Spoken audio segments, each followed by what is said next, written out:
Salut et bienvenue dans cette vidéo où on va parler de comment faire une couche en lasagne derrière moi.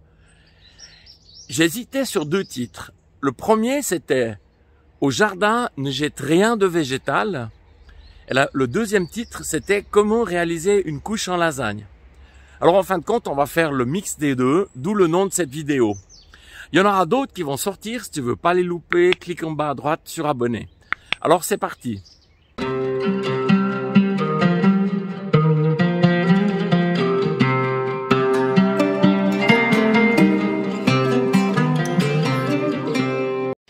Alors ici sur cette planche, il y avait mes aubergines.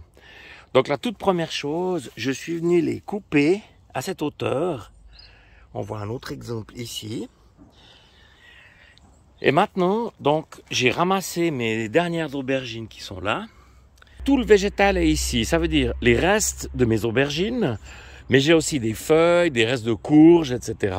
Le mot d'ordre, c'est ne rien jeter. Et ici sur cette planche, donc on va faire ici une lasagne. Ça évite donc de composter et de redéplacer le tas. Je vais te montrer maintenant comment je fais. À l'aide du ramasse-feuilles ici, je suis venu tirer toutes les feuilles et les fruits, les figues, mais il y a aussi des tomates, des pommes, tout ça. Je suis venu mettre sur la planche. Ensuite, je vais mettre ma récolte ici de végétal directement sur la planche. Donc là, on a quelque chose de très vert, ça veut dire de très azoté. On parlera du carbone tout à l'heure. Alors là, on a des restes de tout, de courges. Ici, des fruits, des feuilles. Là, ici, des tomates. Même si elles ont le mildiou, aucun problème. Pour mémoire, le potager du paresseux, donc Didier Hostetler, parle, les spores du mildiou, c'est une zone de 600 km².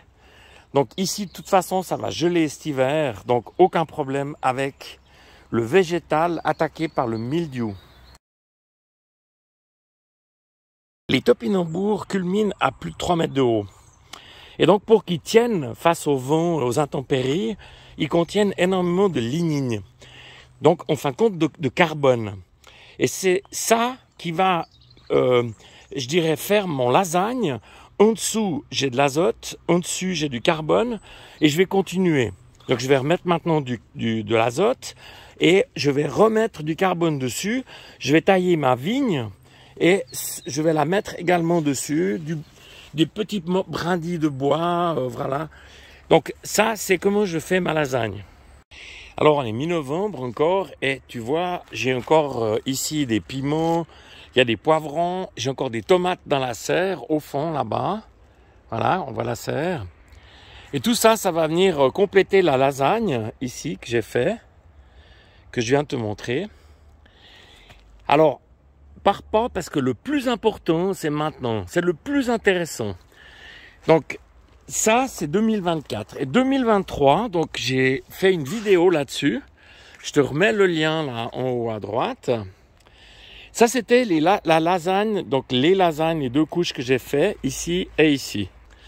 Et là, on observe, tu vois, ici, on voit comme un petit relief. Tu vois, ça fait une bosse. On voit bien ici ce côté bombé. Pourquoi? Parce qu'en fin de compte, la lasagne qui faisait 40 cm, elle est descendue à environ 15 cm. Et là, il y a encore à manger, donc il y a encore des vers de terre, c'est juste magnifique. Ça va mettre encore des années à finir de se décomposer. Alors, on va voir plus en détail ce sol. Donc tout ça, c'était la lasagne de l'année passée.